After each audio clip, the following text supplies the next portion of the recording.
Hi, I'm Gary Null. I'd like to welcome you to our continuation of our ongoing series on A Classroom on the Air. And what do we teach in these classrooms? We teach about life, how to deal with problems. Do you have problems with money? Do you have problems with relationships? Do you have a problem with your own self-image, with discipline? Are you around toxic people and you're afraid of becoming toxic? Making new friends? That's not easy to do, but how do you do that? How do you keep a relationship vital and dynamic and creative and upbeat after a period of years?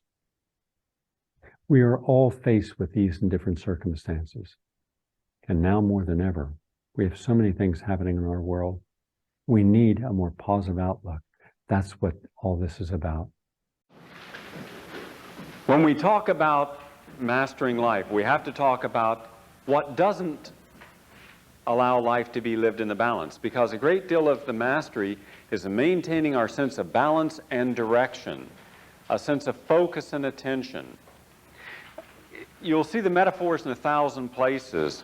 For instance, I was watching some of the highlights last night at this dance we had, and there was a basketball game on.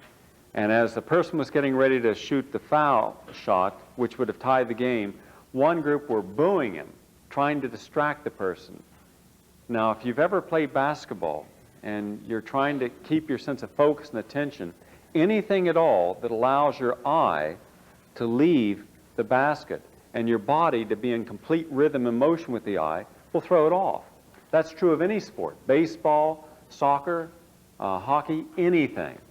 But it's also true in creative work. If you're sitting down as a writer and you start to write, and your word processor, or typewriter, even with a pencil and paper, or even with a tape recorder, anything at all that jumps into your mind that allows the mind to be distracted, and the mind will generally be distracted about every 6 to 7 seconds.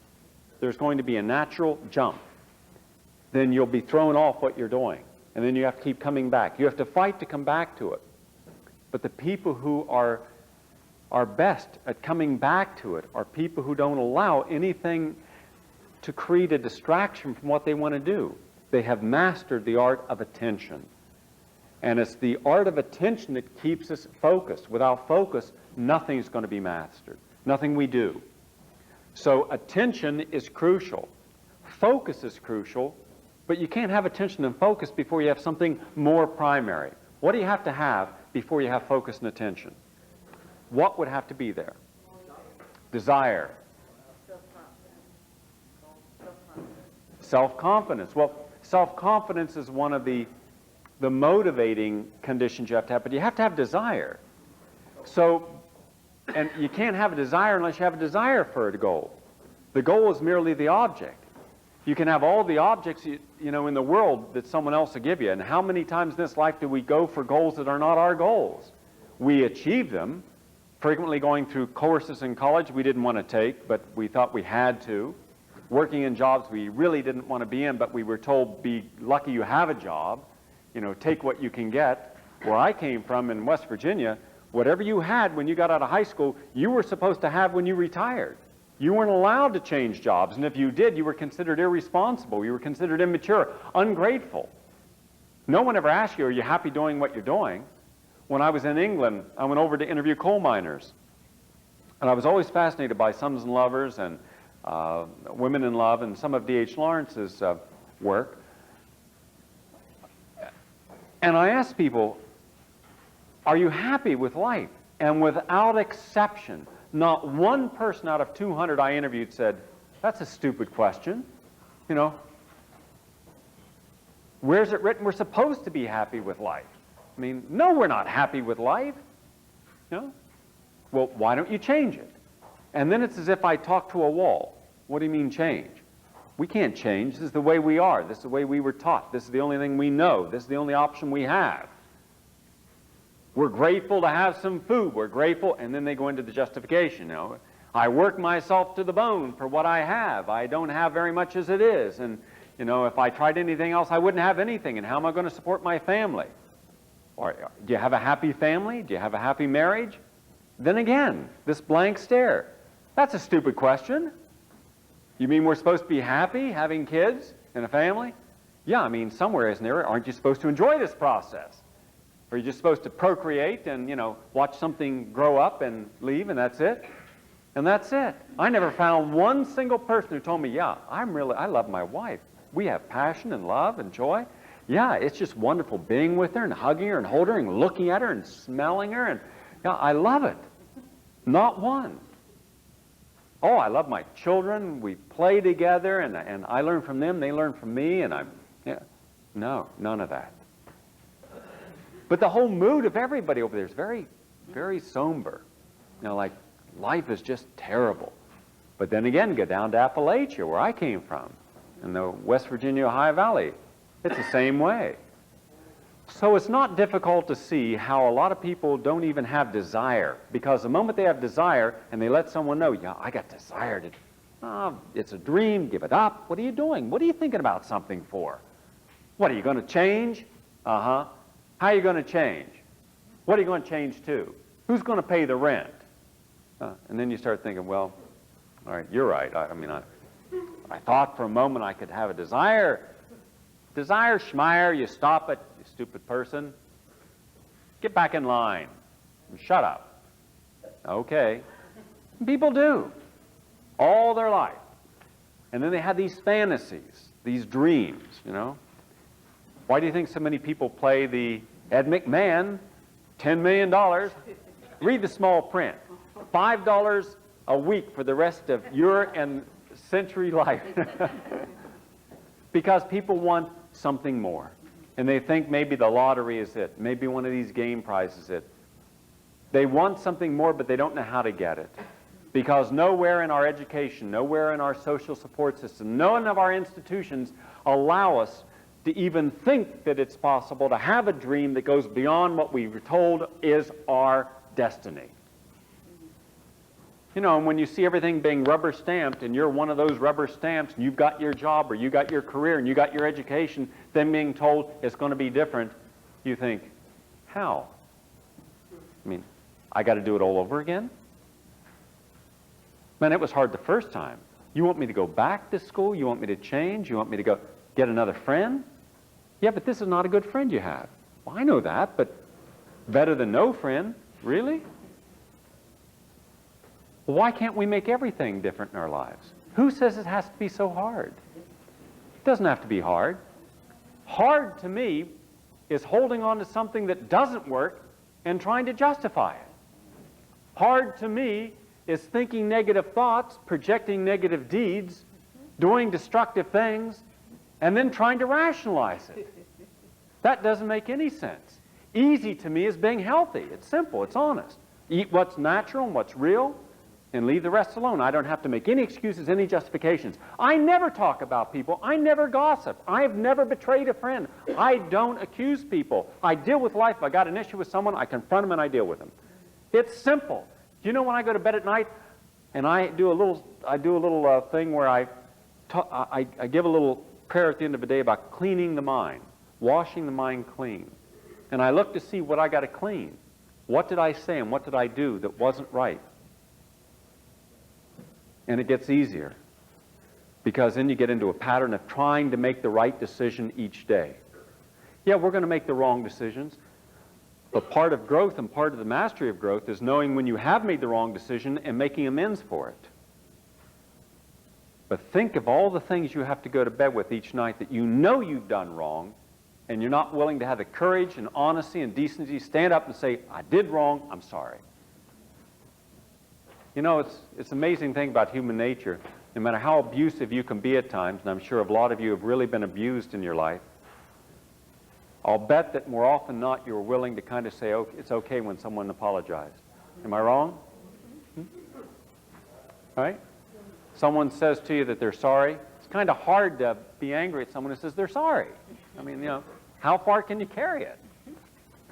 If someone's truly sorry and they're trying to make amends, and they're asking for forgiveness, I mean, a part of us wants to say, okay. A part of us is still that little boy. It's the little girl and the little boy in us that's the healer. That's the energy you got to trust, because it's honest. It's in connection with the unconscious. You see, the conscious mind is the mind that you make almost all your decisions with. The conscious mind is protective. The conscious mind is rational. The conscious mind tries to find a way to always take what you are and project it in a way that allows you to maintain who you are to the public. But the unconscious or the co-conscious or the subconscious, it's all the same, is that which is eternally honest. And look at the people in this life who do no wrong. Isn't it amazing that in our society we never look at the person who's not getting cancer, not getting AIDS, not getting diabetes, not getting high blood pressure, the person who is ideally healthy? We are terrified of looking at those people. Least off we find what we didn't want to find, and that is a model for health. The model for health is going to show us all the things we are not. And knowing that we're not going to change in any radical way, the average person is not going to want to see something that's going to be the antithesis of themselves. So instead, we'll look at someone who has high blood pressure and cholesterol around 200, and who's overweight, and who's angry and racist and sexist, and and inhuman and just bitter, and say, well, you're like me, So hey, I can go with that, So whatever you are, I'll kind of follow the way. You eat ham and potatoes, I'll eat ham and potatoes. You drink coffee, I'll drink coffee. You smoke, I'll smoke. And suddenly we wonder why we are staying sick as a nation, because we're not following examples of things that work. If we followed people who work in their life, we would change our life. We continue to follow the same politicians, the same institutions. Think of all the institutional beliefs that you're a part of that don't work, and you continue to honor them. You continue to follow them. Why? Think of the people who have not helped you in your life, who have kept you from going ahead, and you continue to go back to those people for additional support. And they continue to give you negative reinforcement. And you continue to go back to them. Now think of that for a moment. That doesn't make any sense. I would never go to someone who was going to give me negative reinforcement out of jealousy or envy, out of being dishonest, out of greed, avarice. I'm not going to go to that person. But then again, we don't look around for the person that would support us in our efforts. If we did, we'd have to look outside frequently the model of our existence. We'd have to look for the exemplary. We'd have to look for the person who shines above the cesspool of life that so many of us have allowed ourselves to be a part of. We'd have to get out of this dung heap and say, God, I didn't know I could smell good. Yeah, well, we can, but not unless we're able to be honest about what doesn't work. So in order to master life, you've got to understand what doesn't honor life, what doesn't work. Then you can focus on what should and could, and it starts with desire. So right at the top of the list, make a note for this week. What are the things in life you've always desired, but you have not paid attention to because you felt guilt from the conscious mind telling you all the reasons you couldn't follow through with your desire? Desire is not a pathology, and yet we've been led to believe it is a pathology. We have led to believe it's not responsible, that it's a fantasy. We've even had debates in our society about controlling and trying to create proper fantasy. Isn't it amazing? We want the right fantasy. What's your fantasy? Well, I was fantasizing about being an artist in San Diego. Oh, I'm sorry, I didn't mean an artist in San Diego. I meant to be a career diplomat with a Peace Corps. That's it. Good. I like that fantasy. You can keep that. But stay away from being an artist in Santa Fe. That, first of all, that's not right. It's not responsible. You're flaky. You're outside of society. You're around a lot of people that are vegetarians. What, are you going to go out and smoke that coyote crap out in the desert? And we start correcting our own fantasies. First of all, stop the idea that you have to justify your life.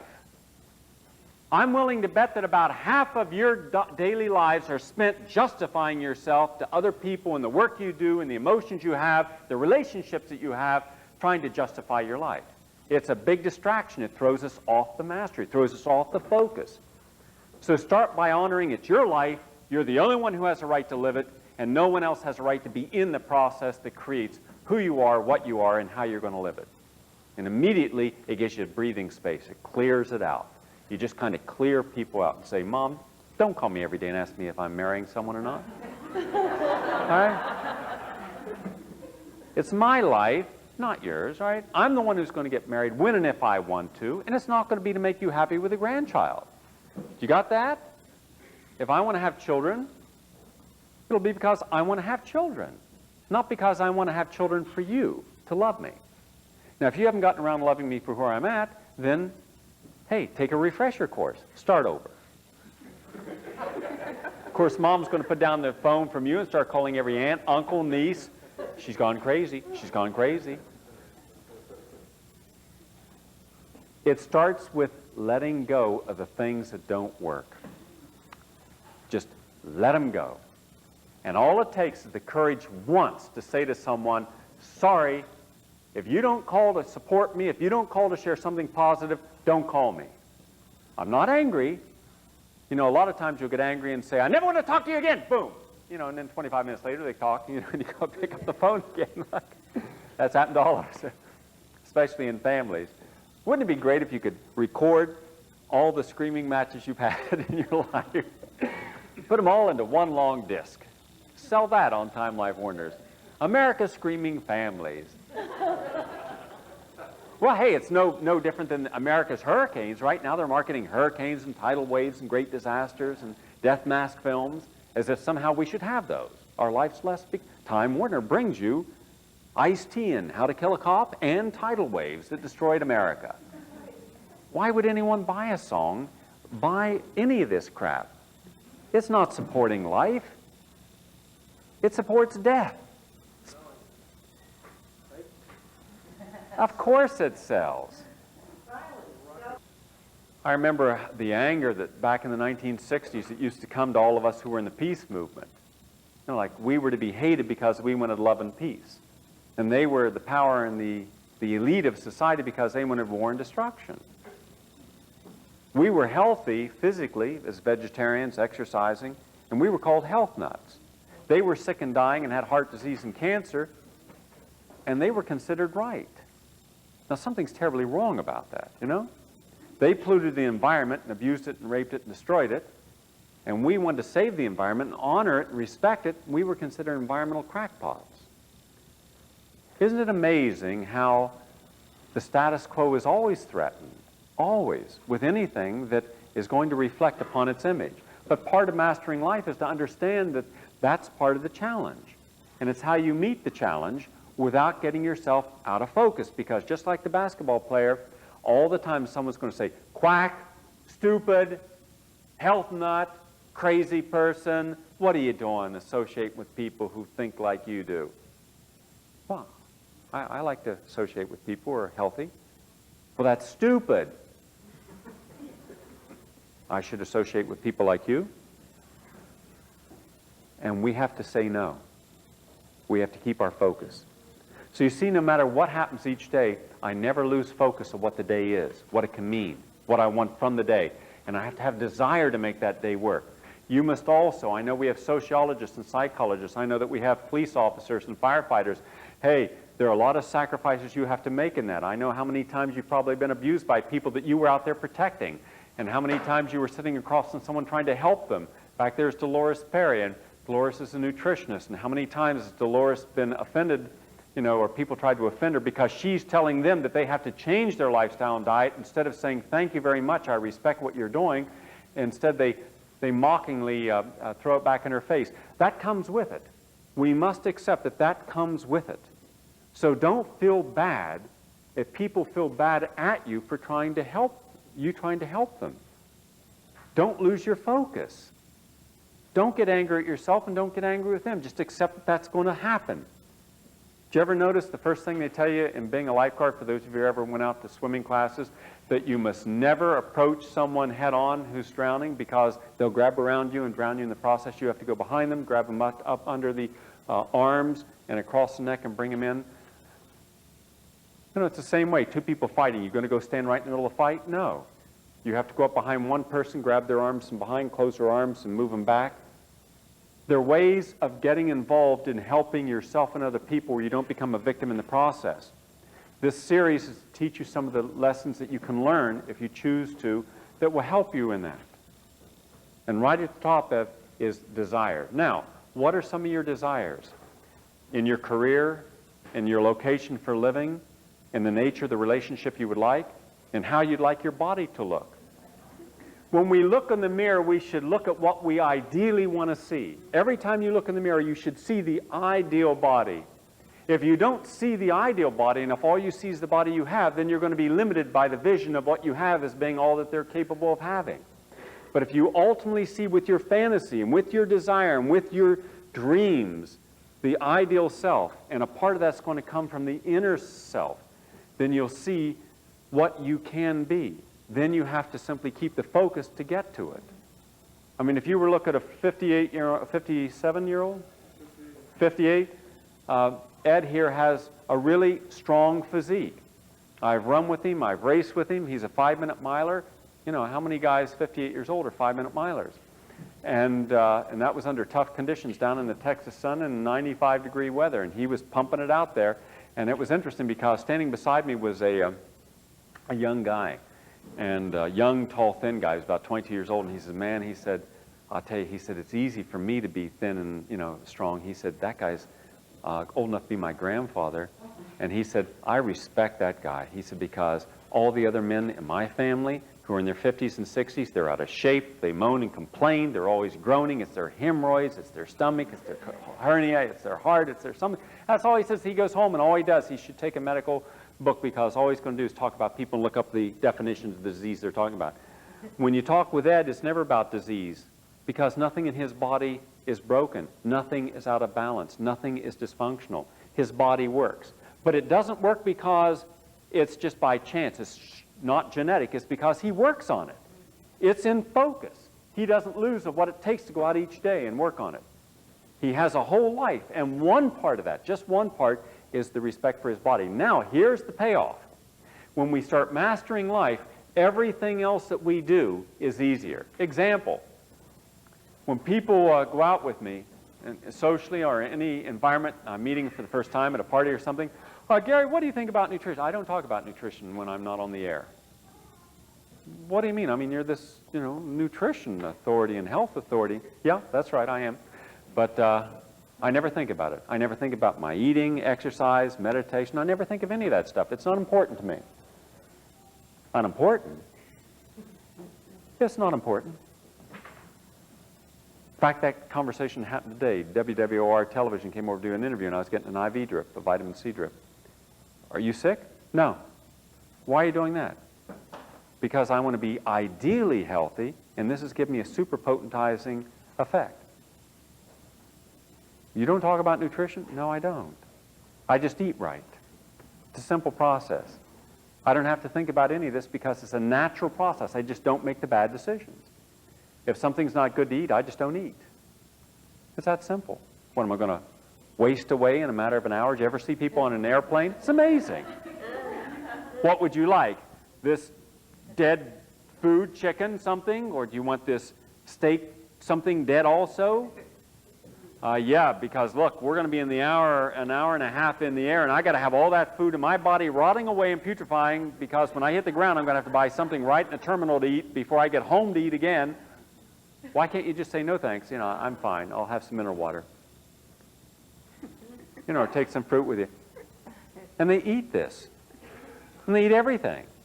All the time. We're consistent in making bad decisions, and we wonder why our body looks the way it does. You make the right decisions, and you don't have a body that looks bad. You make the right decisions, you don't have friends that are bad. You make the right decisions. It's being confident in making the right decisions. And you have to go inside to make the right decisions. You have to honor the right decisions. And part of that is not being afraid of what other people are going to say to you when you make the right decisions. Now, how many times have you not done something because you knew it would not get the approval of other people in your life, and you were more concerned about their approval, co-workers or others, than you were about making the right decisions for something right? Am I right? How many times in your life do you think you made the wrong decision because it was more important to have someone accept you than it was to have you accept the right thing going into your mind or body? Right? It happens all the time, because being right is very important to people. Being on the side of right is very important to people. Honoring your true self seems to be a secondary consideration until something is lost, until we end up overweight, until we end up so socially stressed or family stressed or crisis, and then we're generally the last person to know that that we've been making all these wrong decisions, and everybody knew, but nobody wanted to tell us. And then it's kind of like a big surprise. There's a woman that came over this morning who's a friend of a member of one of my good close friends, a member of their family. It's interesting because the woman's a psychologist, and she's really stressed out. For a long time, she was blaming her patients and an overworkload and everything else. But I've known this person for a long time, and I said, now remember, this is a counseling session, and we have to separate what I would share with you as a, in a friend basis. I'm a friend of her brother, versus on a professional basis. And she said, fine. And she said, what do you think the problem is? I can tell you in about a minute. We can make this real short. By the way, I only see people once. I never counseled anyone twice in my life. Never. If I have to counsel someone twice, then I'm not honoring intuition. And I base it all on here. I can read a person, tell them what I feel that they need. This whole idea of having to have repeated counseling sessions going back to therapy, that's a game. And it's a stupid game. And I just don't play games.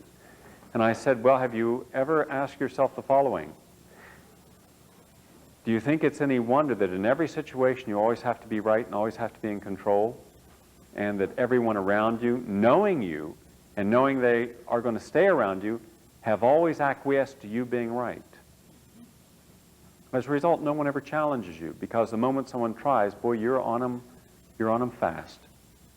And you make it very clear that you are the smarter, you are the more aware, the brighter. And so people have adapted to you. They've adapted to your personality and your temperament. She said, I hadn't thought of that. No one's ever told me. I said, have you ever been concerned enough with anyone's feelings toward you to ask them what they feel about the nature of how you relate to them? Or do you ever care? You cared about the response of the effect that you had, but not the communication. She said, you're right. She said, God, I never thought about that. And as a result, it only took about 10 minutes, and she left, and got a call late this afternoon. And she said she spent the whole day. I asked her to do some diary work, and she said she spent the whole day, and she was going to spend the whole night, if necessary, writing letters of forgiveness to everyone who she felt now and knows in her heart that she has abused simply by the fact that she never allowed another person to communicate with her where she was open to the communication. She would only have people in her life that told her what she needed to hear about herself. Oh, Carol, you're so bright. Oh, that's wonderful. You dress so nice. Oh, you're so right about everything. Because anyone who would say anything else like that should be on you. Do you know how quickly you adapt to people when you know that if you don't, you're going to get yourself creamed? Of course we do. From children on, you start adapting. Do you think a kid's any different when he comes home from school and knows that he says, Mom, I got a C? A C? How have we failed? Guilt, guilt, guilt. Right? And now the kid feels terrible that they've made you feel bad as a mother or a father because you dishonored them as your parents. They're making you feel guilty as the child. So now you feel so hurt that the parents feel that somehow they haven't been the right parents, that you have to overcompensate and get the A's. Instead of, that's fine. Nothing wrong with a C. What does a grade matter anyhow? Maybe you didn't like the class, maybe you didn't like the course, maybe you just weren't paying all that much attention. Doesn't matter. Do what you can do. Just do the best you can do, that's all. But remember, no matter how well you do, I'm still going to love you the same. Makes all the difference in the world when a child's told they're going to be loved no matter what. Because then they're going to be able to be honest with you. But the moment you use a withdrawal of emotion, affection, or support from anyone on any issue, that will alter that person's perception about you. They will no longer communicate with you in an honest way from the heart. They will communicate based upon a need for a certain response in return. That creates a dysfunction. It creates a distraction. You will no longer have your own life, your own desires. You're going to be living to appease and appeal to other people. Now, let's go to a few of these points here. I'd like to give you some, and if you have any questions about any one of these as we go, please raise your hand and we'll deal with them. This is an add-on to to our previous discussions. All right, first we start with the following. When we're making change, and the whole idea of making changes so we can master our life, where are we going to get our support? The idea is we want to prepare before we make our journey. Don't just pell-mell go out and do something. You don't go out and take a new, if you got Epstein-Barr virus, you don't go out and just start eating seaweed because someone said it helps. You know, you have to prepare. You have to do some homework. Very first thing you're going to need is support for any change you make. When people come down to the ranch, they get support. No one's never came there who didn't get support. Now, that doesn't mean they have to accept it, doesn't mean they have to honor it, but it's given. When you come into this workshop, you're going to be given support, unconditional support. I don't care if you're rich or poor, educated or not, you're all going to get as much as can humanly be given. Now, in any change you're going to make, you're going to need support. First, emotional support. Now remember, you may not right now have the assets that I'm suggesting you're going to need. But what's that tell you? Right now, if you don't have emotional support for the changes you want to make about mastering your own life, what does that tell you you need? What else? What does it tell you? New. So right now, we write under this, new or old. Now, you may have emotional support. If you do, good. Then count on it. Make a list, because if I'm going to make changes, I got to know where my changes are and who's going to support me in my changes. And if you don't have that emotional support, there are 12-step programs that you can get it from. There are groups in every town in America, everywhere, that are involved in change. For every homemaker who wants to get out of the home exclusively from doing, or I should say from being exclusive to the home and have a life in addition to being a homemaker, there are women's advocacy groups that are out there to help them. There are men's advocacy groups helping them to understand what it is to be a real man and not just a, a superficial stereotype model of one, acting in frequently primordial ways. So there are people who will support us. Now, you have to be honest. This is going to have to be a long-term process, and you're going to have to be able to count on this. So if you don't have it, you got to look for it. And it's not going to come to you. You got to go get it. So you're going to have to be affirmative. You got to make time to go out and find people who are going to support you without criticizing you or condemning you or trying to manipulate you. Just say, yes, I'm with you. Yes, whatever you need, I'm there for you. You got to have that in your corner. Financial support. Now here's the irony. Frequently, financial support comes from people not in the way of money being given, but rather frequently in the advice of how people have been able to change their lifestyles and improve the quality of their life in the process. An example, someone who says, it all sounds nice, Gary, but I'm living on $32,000 a year, and that's paying my mortgage and my lifestyle. And if I go to change, and I'd like to change, I'm really not happy with what I'm doing. I'd like to be in a different environment. I'd like to be around different people. I'd like to see the world. I feel stagnant. I've lived in the same place for so long, and I'd like to be someplace else. I've got two areas I'd like to be, and I've got some jobs I'd like to do and crafts, but I can't afford it. Okay, fine. You're right and you're wrong. You're right that you can't afford it if you're not looking for options to change your lifestyle. You're wrong that there are people who've changed their lifestyles and have succeeded. I can show you people that have wonderful lifestyles today. They're deprived of nothing that they feel they need, and yet it's radically different than what they used to have. They learn to change and do without. Let me tell you a little technique I use each year. Now, some of you may find this useful and want to try it, some may not. I never start a new project before I stop an old one. Even things I'm succeeding at. I've given up things that have been profitable, that have made money, that have been successful, and I stop them. I just give them up. I let go of them. And people think it's the stupidest thing in the world. My God, it took so much time and energy and effort and commitment to create something, and now that it's succeeding, you're giving it up? Yeah. Why? Because if I start doing more things than what I can do to keep my balance, then I don't have a balance. And the purpose of living is to have balance, not to have a lot of things going on. So I'm not going to be doing more than what I know I can do and do in balance. So I give it up. By giving it up, I have more time for myself. And I have the opportunity to do something different. Now, not all of us are the same. Not all the people want to do creative projects or do different things. It's not as if we should all be living by the same standard. But in the process, I also do something else. As I start a new project, I ask myself, do I want this to be a 1-year, 2-year, 3-year, 4-year, or 5-year project? I don't do anything longer than 5 years. I can't see for me, and again, I'm only referring to myself in this case, doing anything longer than 5 years. I like to do other things. So think about what would be different in your life if, for instance, you were told you have 5 years to live. Would you just keep doing the things you're doing now for 5 years and then die?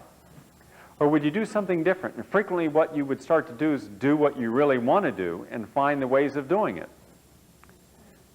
And every year I try to give away as much of what I've got as I can. Now, it's a big challenge when you come from a background when you never had anything. I came from a very poor background. I mean, very poor. Where I've been working since the age of 8. And I had nothing given to me at any point in life. Nothing. And never decried that. But to be able to give things away and give them up means it's a challenge now to see what I can live without, and also gives me an ability to bring new things in. If you don't learn to let go of things, then you just have clutter. You know, you have too much. So part of the art of living and part of the art of keeping a mastery of life is the art of letting go. The more you let go of, the more you have room to experience freedom, to have something else there. A friend of mine went through the crisis this year, and it was a major crisis, of not being able to know about his career that he'd had for 22 years. So finally, in one absolutely nerve-wracking weekend, he let go of his career. And he went through withdrawal crisis and a lot of depression.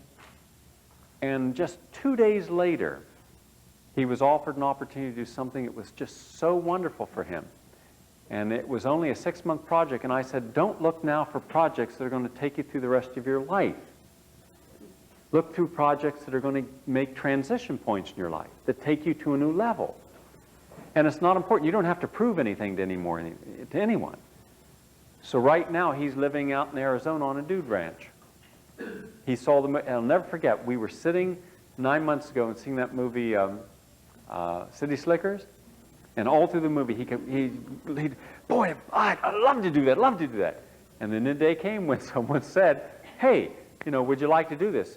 And, oh, God, and then the first 10 things out of his mouth, well, I don't have the money, and I don't know anything about, I have never ridden a horse, and blah, blah, blah, and going all the no's. And I was there, and I said, hold on, now, give me 10 equal reasons why you would like to do it and could do it. Well, he gave me 30. And the guy was sitting there, and I said, no. I said, you see, if you would have stopped with the 10 negative, you wouldn't have done it. But you went ahead and showed why. And that's what I'm talking about. Look for the reasons why you should do what you want to do. Don't keep going back to the patterns of behavior that tell you why you can't and shouldn't. And that's what the conditioned mind will always do. The conditioned mind will always bring you back to the self-limiting self. You have to go beyond the reasons why something won't work and can't work. The reason that woman's not going to die of AIDS and the reason that guy didn't die of AIDS is because they weren't willing to accept the old medical dogma that just roll up your arm, take your DDT, or take this. They're looking for the alternative. Yes, it was terrifying, but today they're healthy and happy because of it. That will open them up to other things. And that's what we're talking about. Ed's open to other things in his life. He's not looking at just growing old, retiring, and dying. He's looking at being anything he wants. Because if he was able to focus and master running the marathon, getting his mind and body in shape, reprioritizing his life, then he feels he can do just about anything that he wants to do. Am I right or wrong, Ed? So that's the point. That's what I'm discussing. That's what the meaning of this is. Now, Special skills. What do you need to learn to do what you want to do? One nice thing about this country is we have more classes and workshops and adult education than any country in the world. We are filled with a nation at this time in the 90s of rejuvenation, growth. I mean, look at the Learning Annex here in New York City. Look at all the classes and workshops. Look at the 90-second why and the lectures and workshops.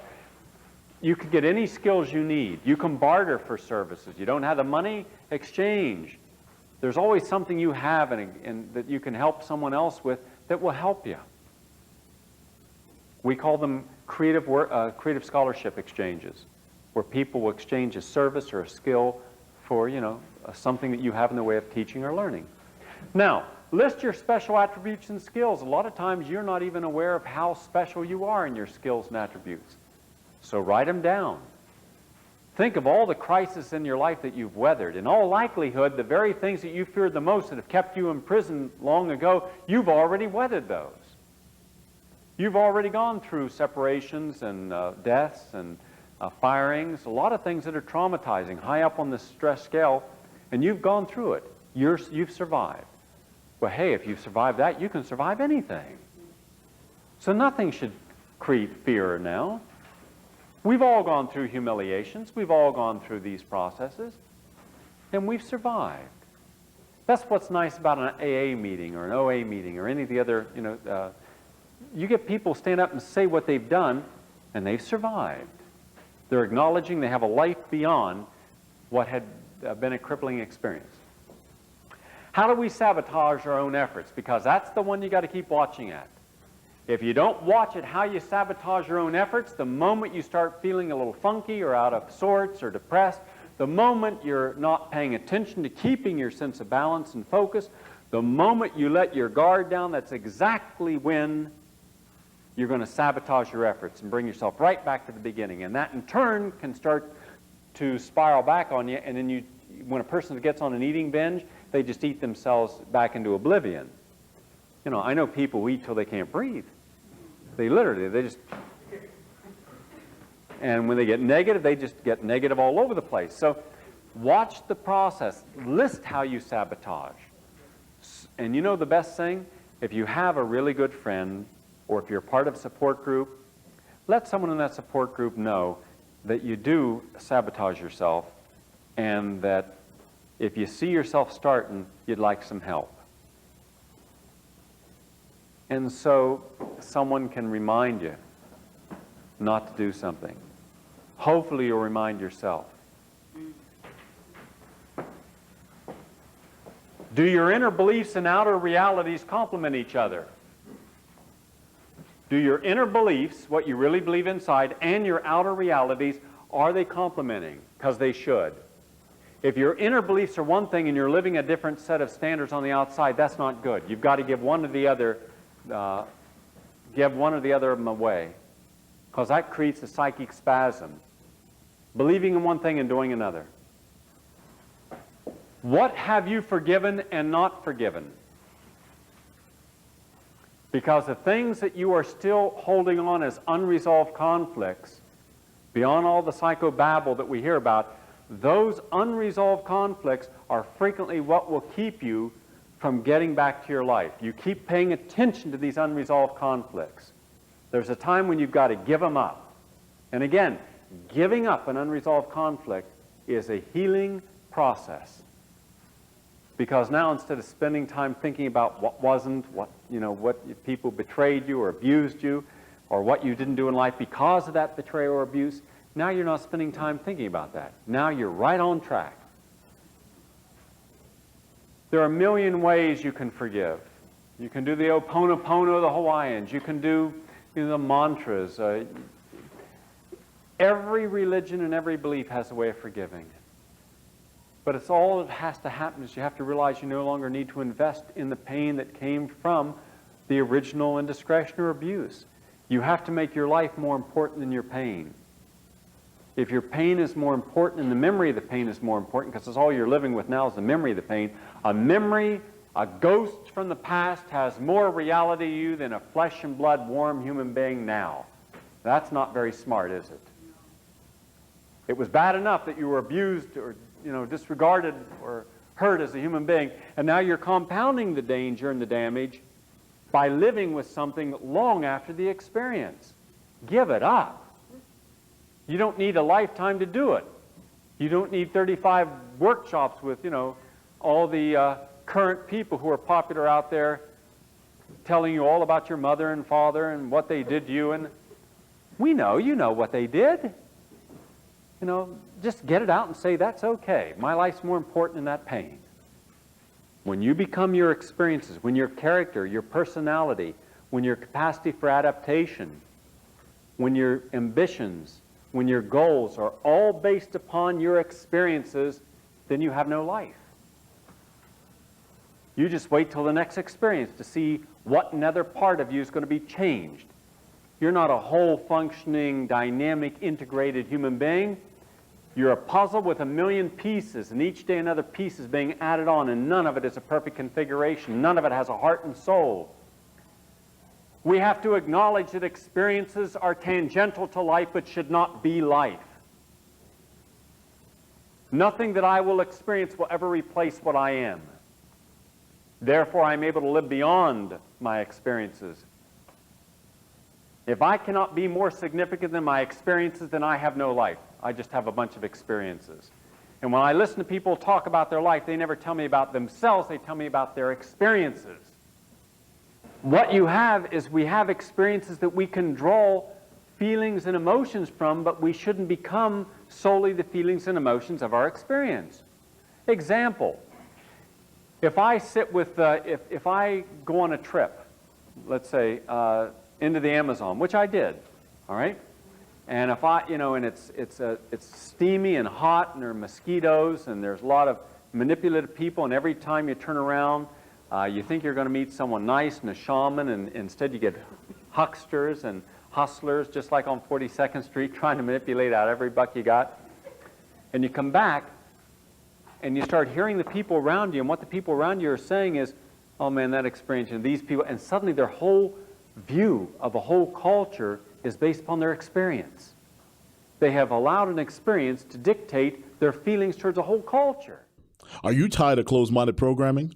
Well, look no further than PRN.Live, the home for progressive voices.